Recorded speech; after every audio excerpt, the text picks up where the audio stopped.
আমরা বাঙালিরা কম বেশি হলেও মাছ খেতে ভালোবাসি, সুতরাং বড় বড় মাছের বাজার দেখতে বেশ ভালোই লাগে। নমস্কার, আমি যাচ্ছি দক্ষিণ কলকাতার বেশ বড় একটি মাছের বাজারে। ভোর 6টায় শিয়ালদহ থেকে আসা ট্রেনে উঠে পড়েছি বাঘাযতীন স্টেশন থেকে। যাচ্ছি গড়িয়া স্টেশন। বাঘাযতীন স্টেশনের পর একটি স্টেশন পড়বে, তারপরই গড়িয়া স্টেশন। সুতরাং 5 মিনিটের মধ্যেই চলে এলাম গড়িয়া স্টেশনে। সকালবেলায় এদিককার ট্রেন একেবারেই ফাঁকা থাকে, সুতরাং আসতে কোনো অসুবিধে হয় না। জ্যান্ত পোনা মাছ এখানকার পাইকারি মাছের বাজার থেকে কিনে নিয়ে যাচ্ছে খুচরো মাছের বাজারে বিক্রির জন্য। মাছকে জীবিত রাখার জন্য এই এক পদ্ধতি। গড়িয়া স্টেশন লাগোয়া এই পাইকারি মাছের বাজার ভোর 4টে থেকেই বসে। এই মাছের বাজার চলে 7:30টা পর্যন্ত। এখানে মিষ্টি ও নোনা জলের মাছ উভয়ই বিক্রি হয়।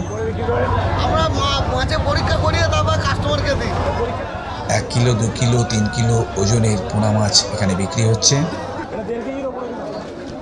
এখানে যে সমস্ত রুই মাছগুলো 1 কিলোর ওপরে, সেগুলো 160 টাকা কেজিতে বিক্রি হচ্ছে। এই কাতলা মাছগুলো 280 টাকা কিলো।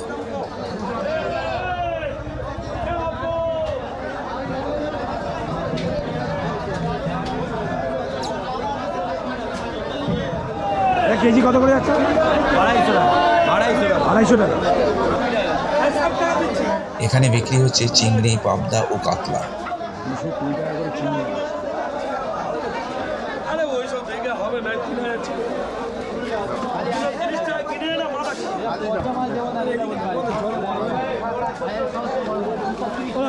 এখানে মোটামুটি সবাই প্রায় একই দামে মাছ বিক্রি করছে।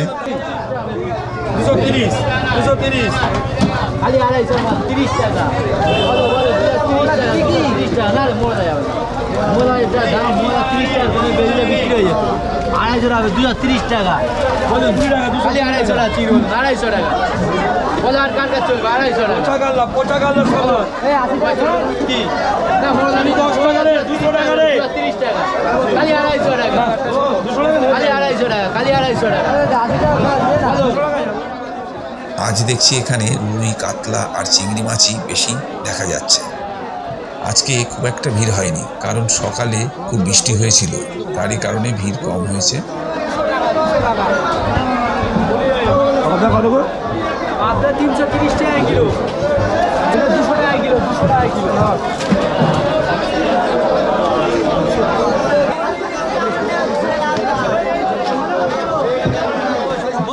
এই বাজারে মিনিমাম 2 কিলোর নিচে মাছ বিক্রি হয় না। ডিম আছে, পেটে ডিম আছে।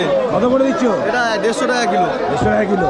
আর কান্না 250 টাকা কিলো। মিনিমাম কত কিলো? কত কিলো নিতে হবে? Minimum 2 kilo. 2 কিলো নিতে হবে।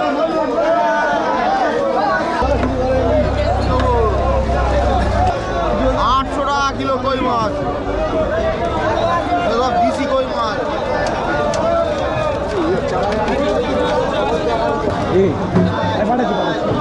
বাড়িতে যদি কোনো অনুষ্ঠান হয় তাহলে এখান থেকে মাছ কিনতে পারেন, বেশ অনেকটাই মাছের দাম কম হয়। এই বাজারে আসবেন কিভাবে? শিয়ালদহ থেকে ট্রেনে করে গড়িয়া স্টেশনে আসতে হবে। সেখান থেকে মাত্র 3 মিনিটের রাস্তা, পায়ে হাঁটা।